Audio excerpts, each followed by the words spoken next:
கோபுரங்கள் சாய்வதில்லை. பிரியா மீரா வெறுப்பேத்ததுக்காக தான்ப்பா இந்த மாதிரி ஃபோன் பண்ணி சொல்லிருப்பா. நீங்க தானே விஷத்தை குடிச்சேன்னு சொன்னீங்க. முதல்ல ஹாஸ்பிட்டல் வாங்க, போய் ட்ரீட்மெண்ட் எடுப்போம். அதுக்கு நாங்க மருந்து குடிச்சிருந்தா தானே. அவசரப்பட்டு தற்கொலை பண்ணிக்க இருந்திய, அதை மட்டும் நீ செயல்படுத்தி இருந்தீன்னா சிவாவை நீ ஒரேடியா எழுந்திருப்ப. சிவா என்கிட்ட மாட்டுற வரைக்கும் நீ என் கூட தான் இருக்கணும்.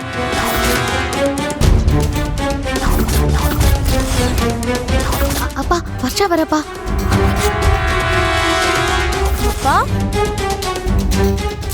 ஒன்னும் கவலைப்படாத, எல்லாம் நல்லபடியா நடக்கும். ஐயா, நானும் ரொம்ப நேரமா பாக்குறேன். பாப்பா மூட் அவுட்டா இருக்க. ஏமா நிம்மி, என்னம்மா ஏன் மூட் அவுட்ல இருக்க? ஒண்ணும் இல்லப்பா. அது ஒண்ணு இல்லங்க, அவ அண்ணன் இன்னும் வரல, அதான் டென்ஷனா இருக்கா. அண்ணா அண்ணா என்னாச்சு? சக்சஸ். வா.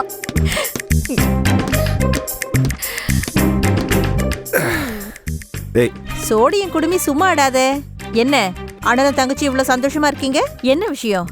வாசுகி, அவ அண்ணன் அவளுக்கு மாப்பிள்ளை பார்த்திருக்கான்ல, அதான் அண்ணனை விழுந்து விழுந்து கவனிக்கிறா.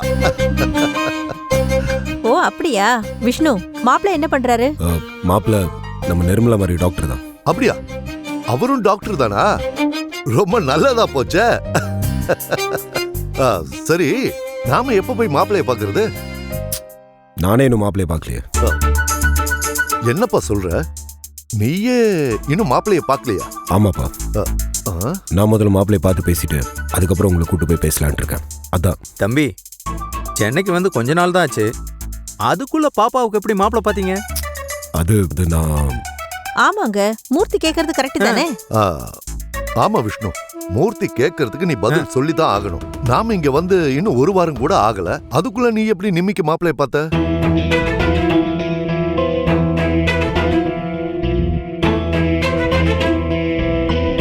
என்ன விஷ்ணு, உன் தங்கச்சி என்னமோ சிக்னல் கொடுக்கறா, என்ன? அது ஒண்ணும் இல்லப்பா, நம்ம மும்பையில் இருக்கிற கேசவன் இருக்காருல்ல, அவர் மூலியமா தான் இந்த மாப்பிள்ளைய பத்தி தெரிஞ்சது. மாப்பிள்ளை ரொம்ப நல்லவர், அதுவும் டாக்டர் மாப்பிள்ளை. அதான் அவர் இன்னைக்கு பார்க்க போயிருந்தேன். அவர் ஏதோ மெடிக்கல் டூர் விஷயமா வெளியே போயிருக்காராம். ஒரு வாரம் டைம் கொடுங்க, அவரை நேரில் பார்த்துட்டு உங்ககிட்ட வந்து சொல்கிறேன். அதுக்கப்புறம் நம்ம அவரை பற்றி எல்லாம் விசாரிச்சுட்டு அதுக்கப்புறம் நீங்கள் வேணும்னாலும் தனியாக விசாரிச்சுக்கோங்க. அதுக்கப்புறம் எல்லாருமே நம்ம முடிவு பண்ணி முறையாக போய் பேசிட்டு வந்துடும். அதெல்லாம் சரி தம்பி. மும்பையில் இருக்கிற கேசவன் யாரு? அவரை பற்றி சொல்லுங்க. கண்டிப்பா அப்பாவுக்கு தெரியாம இருக்காது. தெரிஞ்சதுன்னா அப்பாவே இந்த சம்பந்தத்தை முடிச்சிருவாரே.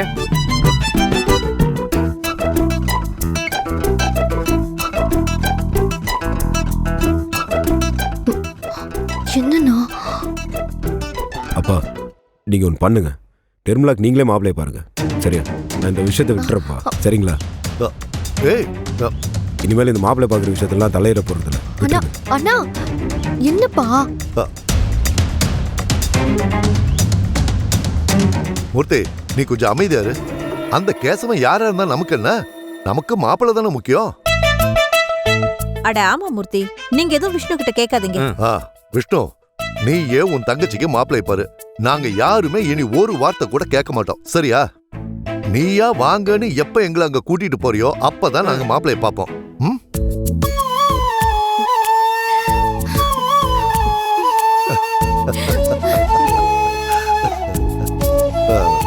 விஷ்ணு, நீ ஒரு வாரம் கழிச்சு மாப்பிள்ளைய பத்தி சொல்லு. நாம சுந்தரத்துக்கிட்ட சொல்லி மாப்பிள்ளை எப்படின்னு விசாரிக்கலாம். அப்பா, மாப்பிள்ளை பற்றி யாருமே விசாரிக்க முடியாது, அது நான் மட்டும்தான் செய்ய முடியும். என் தங்கச்சிக்கு போய் தப்பான மாப்பிள்ளையா பார்ப்பேன், யோசிக்க மாட்டீங்களா? அதானே, என் பையனை பத்தி நீங்களா என்ன நினைச்சிட்டு இருக்கீங்க?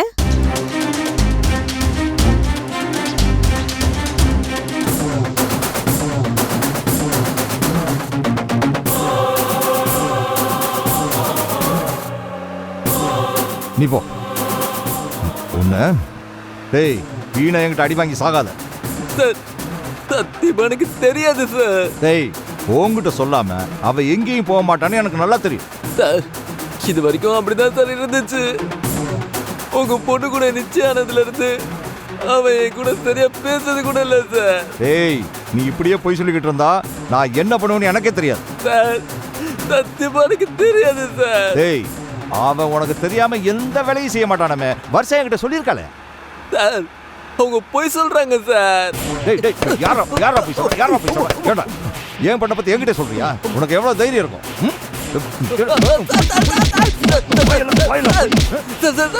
சொல்ற உண்மை. அடிக்காம நீயும் சிவாவும் ரத்தமும் சதையுமா இருப்பீங்களாமே. அப்புறம் எப்படிடா உனக்கு தெரியாம இருக்கும்? அதனாலதான் சார் இப்படி முதுவிங்க அடி வாங்க வச்சுட்டா.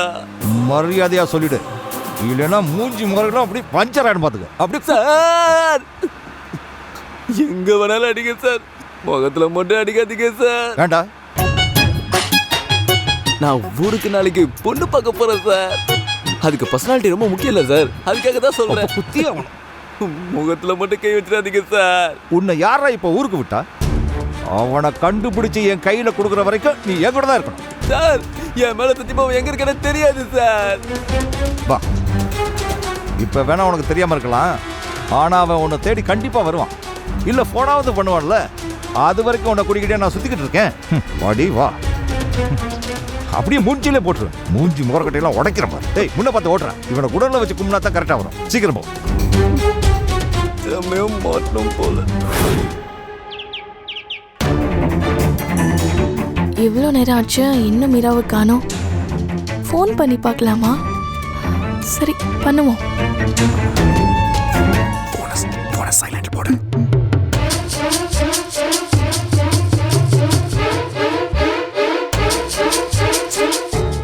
உள்ள வாங்க.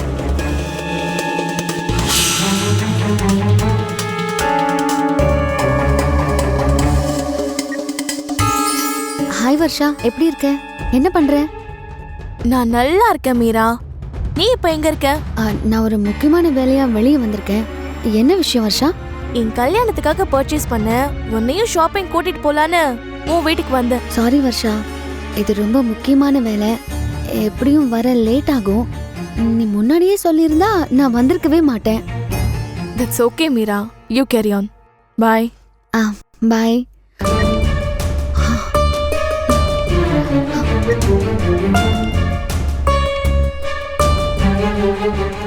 காஃபி. Thank you.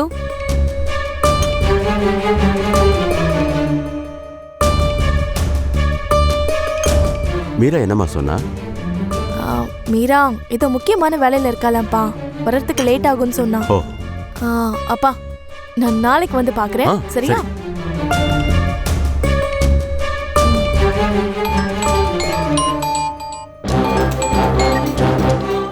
சொல்லுங்கப்பா. வர்ஷா, நீ எங்கம்மா இருக்க? நான் இங்கதான் மீரா வீட்டுல. என்னப்பா விஷயம்? இல்ல ஒண்ணும் இல்லம்மா, கொஞ்ச நேரத்துல மாப்பிள்ளையோட அங்க வர்றேன். என்ன சொல்றீங்க? சிவா உங்க கூட இருக்காரா? நீ அங்கே இருமா, நான் வந்துகிட்டே இருக்கேன். இன்னைக்கு நைட்டு நம்ம மாப்பிள்ளையோட ஊருக்கு போறோம். சரிப்பா, நான் இங்கே இருக்கேன். நீங்க சிவாவை கூட்டிட்டு நேரா இங்க வந்துருங்க. நான் மீராவோட அட்ரஸை உங்களுக்கு சென்ட் பண்றேன். ஓகேம்மா. சரிப்பா.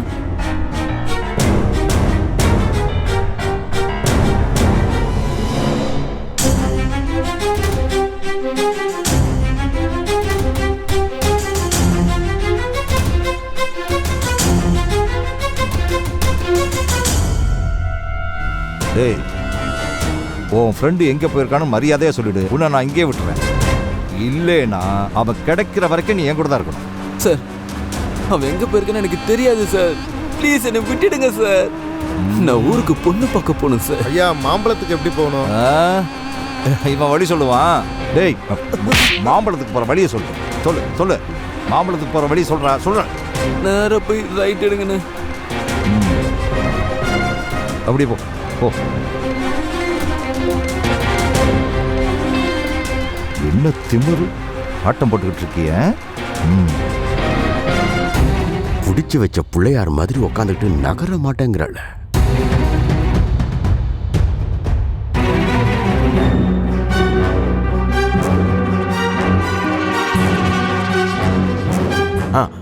வர்ஷா, அது அப்பா எப்பமா வருவாரு? நான் கொஞ்சம் வெளியே போக வேண்டியிருக்கு. இன்னும் கொஞ்ச நேரத்துல வந்துருவாருப்பா. கொஞ்ச நேரத்துல வந்துருவாரா? சரி இருமா, நான் மாத்திரை சாப்பிட வேண்டியிருக்கு. டைம் ஆயிடுச்சு, போயிட்டு வந்துடுறேன். சரிப்பா.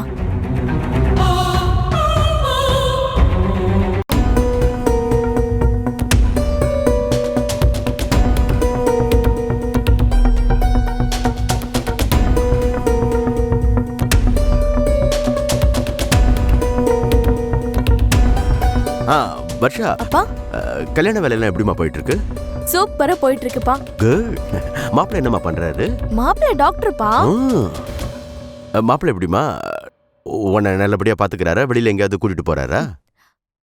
அப்பா மாப்பிள்ளை வேற யாரும் இல்ல, என்னோட அத்தை மகன்தான். அவர் என் மேல உயிரிய வச்சிருக்காரு. அவ பொய் சொல்றா. அது ஒண்ணு இல்ல, இந்த காலத்துல ஆம்பளை பசங்க ஒருத்தரை லவ் பண்றாங்க, இன்னொருத்தர் கல்யாணம் பண்ணிக்கிறாங்க, அதனால கேட்டேன். அப்பா என்னோட உட்பி அப்படி இல்லப்பா. அவரு ரொம்ப நல்லவரு. என்ன தவிர வேற எந்த பொண்ணையும் ஏறெடுத்து பார்க்க மாட்டாரு. அப்படியாம்மா? நீ ரொம்ப கொடுத்து வச்சவம்மா.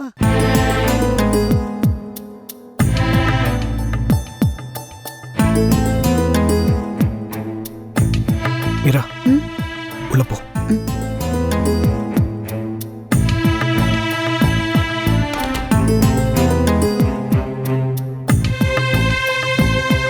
வர்ஷா இங்க வந்திருக்கானா கண்டிப்பா என் வீட்டுக்கு போய் என்ன தேடி இருப்பா.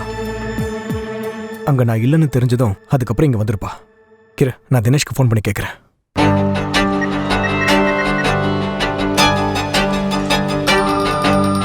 சார் சிவதான் சார் ஃபோன் பண்றான். ஸ்பீக்கர்ல போட்டு அவன் எங்க இருக்கான்னு கேளு. கேளுடா. டேய் சிவா, எப்படா இருக்க? டேய் மச்சான், ஒரு சந்தோஷமான விஷயம். என்னடா சந்தோஷமான விஷயம்? டேய், என்னோட கல்யாணம் நின்னு போச்சு. என் மாமா வருஷ கழுத்துல எப்படியாவது நான் தாலி கட்டணும் சொல்லி எல்லா இடத்தையும் தேடிக்கிட்டு இருக்காரு. அவர் உன்னை தேடி வரதுக்குள்ள நீ எங்கேயாவது போயிடு. பச்சி அது மட்டும் கிடையாதுரா. டேய், உன்னை கூட வச்சுக்கிட்டு நான் எங்க இருக்கேன் ஏது இருக்குன்னு உன்னை உதச்சி கேட்பாரு. சரிடா, நீ எங்கடா இருக்க? டேய், நீ எங்க இருக்க இப்போ? என்னை தேடி யாராவது வந்தாங்களா? யாரு வந்தாங்களான்னு கேக்குற? டேய், வருஷையில என் மாமா யாராவது வந்தாங்களான்னு கேட்டேன். நான் இன்னும் ரூம் பக்கமே போலடா, வெளியில ஒரு வேலையா இருக்க. ஆமா, நீ எங்க இருக்க? உங்க மாமா கிட்ட மாட்டிக்காதடா, பத்திரமா இருடா. டேய், நான் எங்க இருக்கேன்னு என் மாமாவால ஒன்றும் கண்டுபிடிக்க முடியாதுடா. சரிடா, அவர் கண்டுபிடிக்க முடியாத அளவுக்கு நீ எங்கடா இருக்க? நான் சொல்றத கேளு, நான் ஒரு பத்திரமான இடத்துல தான் இருக்கேன். அப்புறம் எதுக்கு திரும்ப திரும்ப அதையே கேட்டுக்கிட்டு இருக்க? சரி, நீ எங்க இருக்கன்னு சொல்லு. அப்பதானே அம்மா தங்கச்சி யாராவது ஃபோன் பண்ணா நீ எங்க இருக்கன்னு சொல்ல முடியும். டேய், என் அம்மாவும் தங்கச்சியும் நான் எங்க இருக்கேன்னு ஃபோன் பண்ணி கேட்கற அளவுக்கு மாட்டிக்க மாட்டேன்டா. ஏன்டா கேட்க மாட்டாங்க? டேய், நான் இருக்கிறது எங்க வீட்டுல தான்டா. என்னடா சொல்ற? நீ வீட்லயா இருக்க? ஆமாடா. உன் வீட்ல இருந்தா உங்க மாமா உன்னை கண்டிப்பா தூக்கிட்டு போயிடுவாரா? வேற எங்கேயாவது போய் ஒளிஞ்சுக்கோ. டேய், அவர் ஊர் ஊரா தேடி வர தவிர கண்டிப்பா என் வீட்டுக்கு வந்து தேட மாட்டாரா. திருடன் கையில சாவி கொடுத்த மாதிரி அம்மா என்ன உள்ள வச்சு பூட்டிட்டாங்கடா. டே, அம்மா வராங்க, அப்புறமா உங்ககிட்ட பேசுறேன். பாய். அம்மா, ஒரே ஒரு காஃபி எடுத்துட்டு வாமா. பாத்தீங்களா சார், அவங்க வீட்லயே அவங்க ஊர்லயே வச்சிருக்காங்க அவனை. இது தெரியாம என்ன போட்டு கும்பிட்டீங்களா சார்? நீங்க சின்ன வீட்டுல பாத்தீங்களா இல்லையா? டேய், அவன் அம்மா சென்னைக்கு போயிருக்கான்னு சொன்னான். அதனால தான் வீட்டுல தேடாம நான் இங்க வந்தேன். சார், இப்பதான் அவன் இருக்கிற இடம் தெரிஞ்சு போச்சுல, என்ன விட்டுருங்களே. டேய், புத்திசாலித்தனமா பையனை வீட்டுல வச்சுக்கிட்டு என்ன ஊர் புறமா அலைய விடுறான். இப்பவே அவனை அங்கே வந்து தூக்கிட்டு போய் என் பொண்ணு கழுத்துல தாடி கட்ட வைக்கிறேன் பாரு. டேய், காரை நிறுத்துறான். சரிங்கய்யா.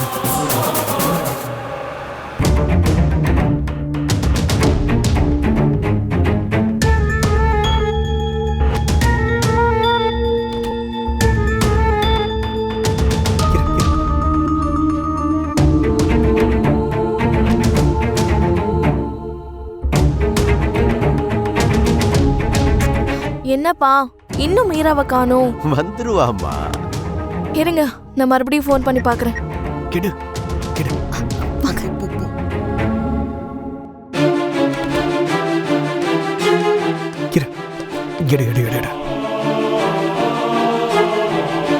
ஹலோ வர்ஷா, எங்கடி இருக்க? நான் எவ்வளவு நேரமா உங்க வீட்ல வெயிட் பண்றது? இன்னுமா எங்க வீட்ல இருக்க? சாரி வர்ஷா, எனக்கு தெரியாது. ஒரு 10 மினிட்ஸ்ல நான் அங்க வந்துடுறேன். சரி, சீக்கிரமா வா. ஏய், என்ன நீ 10 நிமிஷத்துல வரேன்னு சொல்லிட்ட? எப்படி நீ போவ? நான் போயிடுவேன்.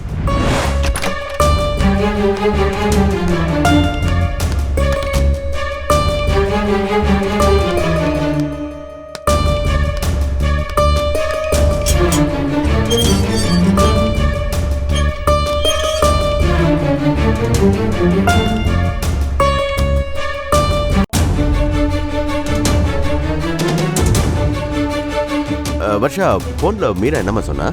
இன்னும் 10 நிமிஷத்துல இங்க வந்துருவேன்னு சொல்லிருக்காப்பா. 10 நிமிஷத்துல வரேன்னு ஆமாப்பா. சொல்லிட்டா. அதோ அவளே வந்துட்டாளே. என்னடி வர்ஷா இவ்ளோ நேரம் வெயிட் பண்றேன்னு சொன்னா நான் கொஞ்சம் சீக்கிரமா வந்திருப்பேன்ல. இட்ஸ் ஓகே மீரா, நீ லேட் ஆகும்னு சொன்னதுமே நான் கிளம்பிட்டேன். இப்பதான் அப்பா ஃபோன் பண்ணி நீ இங்கே இரு, நான் வந்து உன்னை கூட்டிட்டு போறேன்னு சொன்னாரு. அதனால தான் நான் வெயிட் பண்ணிட்டு இருந்தேன். ஆ, வெயிட் பண்ண நேரத்துக்கு நீ வந்திருந்தேன்னா ஷாப்பிங் ஆவது போயிருக்கலாம். நீ என்னடானா இவ்ளோ லேட்டா வர?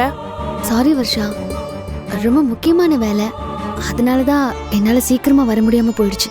பட் நீ இவ்ளோ நேரம் இங்க இருப்பேன்னு சொல்லியிருந்தா நான் எப்படியாவது வந்திருப்பேன். சரி, அதை விட கல்யாண வேலையெல்லாம் எப்படி போயிட்டு இருக்கு? சூப்பரா போயிட்டு இருக்கு மீரா. இப்போ உன்னை கூட்டிட்டு போய் ஷாப்பிங் பண்ணலான்னு தான் வந்தேன். கல்யாணத்துக்கு முகூர்த்த புடவைலாம் எடுத்தாச்சா? அதெல்லாம் ஒரு சைடு நடக்கும். அவங்க கூட போனா எனக்கு தான் செட் ஆகாதுன்னு உனக்கு தெரியும்ல. நம்ம போய் ஷாப்பிங் பண்ணா அது தனி தானே. நீ தான் வேலை இருக்குன்னு சொதப்பிட்ட. Sorry very சாரிடி. இன்னொரு நாள் போலாம். வாங்கப்பா, வாங்க உட்காருங்க. அப்பா, வர்ஷாவோட அப்பா. தெரியுமே, நல்லா தெரியுமே. சாரு கன் பார்ட்டின்னு நல்லா தெரியும். எப்படி சார் நல்லா இருக்கு. கல்யாண வேலை எப்படி போயிட்டு இருக்கு? சிறப்பா போயிட்டு இருக்கு. என்னமா மீரா, நீ எப்படி இருக்க? அவன் நல்லா இருக்கா சார், நானும் நல்லா இருக்கேன். மீரா, சாருக்கு ஒரு காஃபி எடுத்துட்டோம். ஐயோ, அதெல்லாம் ஒண்ணும் வேண்டாமா, இப்பவே எனக்கு லேட் ஆயிடுச்சு, அதனாலதான். இது எப்படி சார் முதல் தடவை வீட்டுக்கு வந்திருக்கீங்க, ஒரு காஃபி கூட சாப்பிடாம போனா எப்படி? பொண்ணு கல்யாணத்துக்காக அலைஞ்சிக்கிட்டு இருக்கீங்கல்ல, உட்காந்து நிதானமா ஒரு காஃபி சாப்பிட்டு ரிலாக்ஸ்டா இருங்க. நீ போமா உட்காருங்க சார். சரி, உட்காருமா. சொந்தத்துல எல்லாருக்கும் பத்திரிக்கை வச்சிட்டீங்க இல்லையா?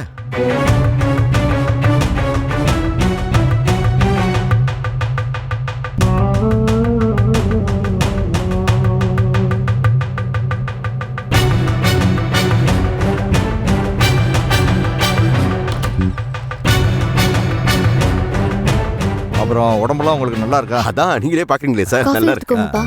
எடுத்து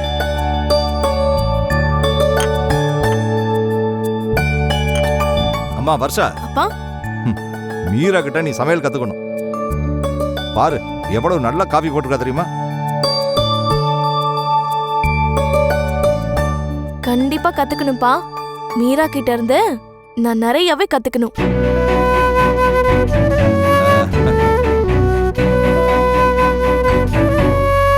அவளோட பொறுமை, யார்கிட்டயும் கோவப்படாத மனசு, சமையல் பண்ற கலை, யார் மனசையும் புண்படுத்தி பேச தெரியாத ஒரு குணம், அவளோட அமைதி, யார்கிட்டயும் எந்த நேரத்திலையும் பொய் சொல்லாத அவளோட மனசு, அப்புறம் அவளோட ட்ரெஸ்ஸிங் சென்ஸ், குழந்தைத்தனமான அவளோட பேச்சு, இப்படி எல்லாமே என் பெஸ்ட் ஃப்ரெண்ட் மீராவை பத்தி நான் அடிக்கடி பேசிக்கிட்டே இருப்பேன். அம்மா வர்ஷா, என்னம்மா உன் ஃப்ரெண்டை பத்தி இவ்வளவு சொல்ற? அப்பா, எனக்கு எத்தனை ஃப்ரெண்ட்ஸ் இருந்தாலும் எனக்கு மீரா தான்ப்பா ஸ்பெஷல்.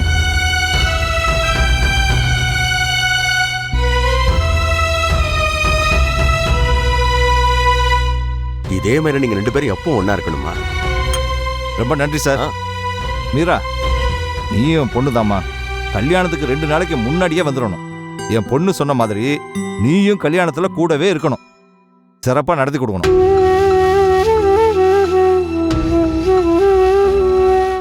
சார் நீங்களும் தான். கண்டிப்பா சார், கண்டிப்பா வந்துடுறேன்.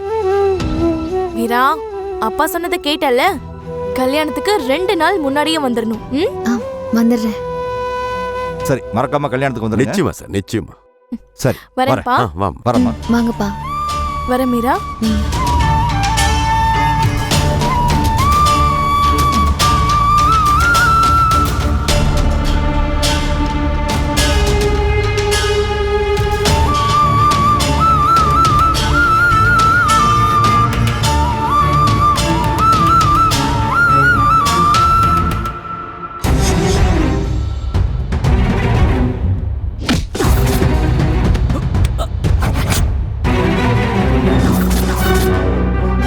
அருவாளை எடுத்து ஒரே போடு.